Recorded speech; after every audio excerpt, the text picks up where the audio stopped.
안녕하십니까? 간중국 코리아 이경욱입니다.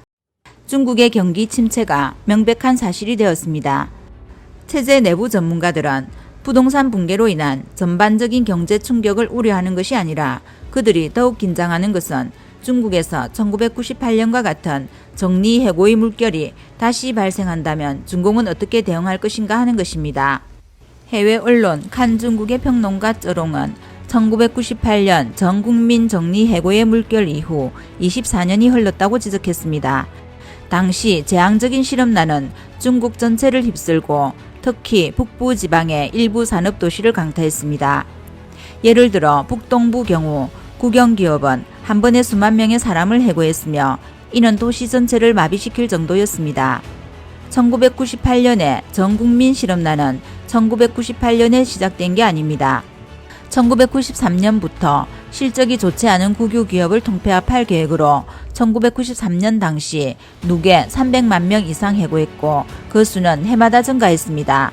1995년 이후 해고 건수는 2년에 거의 2배로 증가하여 1995년 500만 명, 1997년 1000만 명을 돌파했습니다. 1998년에는 총 1714만 명으로 전년도에 거의 2배 수준이었으며 증가율이 가장 높았습니다.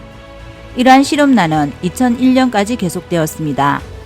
실업난 이면에는 수천만 가구, 특히 맞벌이 가정이 직장을 잃는 것은 생활터전을 모두 잃는 것과 같았습니다. 해고의 물결은 중공이 단독으로 기획하고 시작했으며 본래 목적은 국가의 경제적 부담을 줄이는 것이었으나 전체 운영은 온통 부패로 가득 차 있었습니다. 다행히 당시 중국의 경제 규모가 비교적 작고 실업자가 민간 기업에 의해 흡수될 수 있어서 전면적인 해직은 국가와 정부에 있어서 전례 없는 경제 재앙이었지만 개인과 민간 자본이 이를 감당해낼 수 있었습니다.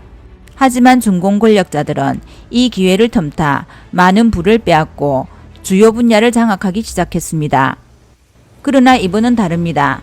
체제 내 전문가들은 중국의 지속적인 경기 침체가 다시 한번 해고 물결로 이어진다면 실업자들을 수용할 수 있는 곳이 거의 없을 것으로 우려하고 있습니다.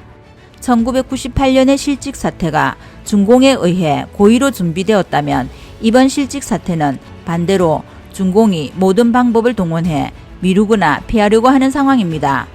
더욱 우려되는 것은 중국의 대규모 실업 사태가 발생하면 부동산 붕괴보다 더 큰 후폭풍이 예상됩니다.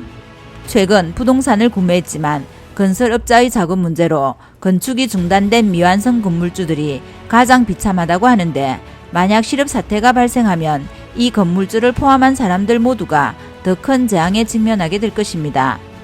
현재의 막다른 골목은 민간 기업이 도산하기 시작하면 도미노 현상을 일으켜 노동력이 갈 곳이 없게 됩니다. 98년 이후 국영 경제를 개인과 민간 기업이 감당할 여력이 없어 국영 기업의 잉여 노동력을 흡수하는 것은 불가능합니다. 이들이 어디로 갈지가 큰 문제입니다. 경제를 이해하는 사람들은 중국의 미래를 매우 걱정하고 있습니다. 중국은 지금 진실을 감히 말할 수도 없고 말을 해도 들을 사람이 없는 상황입니다. 과거에는 직업적인 이유로 문제를 제기했지만 이제는 문제를 제기하려면 많은 용기가 필요합니다. 체제 내부는 사회적 측면과 비슷한 상황에 처해 있습니다. 그들은 듣기 좋은 말만 듣고 모든 위험을 알리는 경고는 심각하게 받아들이지 않고 너무 많은 말을 하면 도리어 숨은 의도가 있다고 여깁니다. 전문가들은 걱정이 태산이고 문외한은 자신이 넘치는데 안타깝게도 문외한들이 나라를 이끌고 있습니다. 전문가는 날마다 살 얼음판을 걷는 듯하지만 문외한들은 중국 경제가 여전히 건강하며 미국을 추월하는 것은 시간 문제라며 춤추고 노래합니다. 실제로 중국 경제는 회복하기 어려운 지경에 이르렀습니다. 또한 쩌룽은 좋은 데이터만 보지 말아야 한다며 데이터는 마음대로 고칠 수 있기 때문이라고 말했습니다.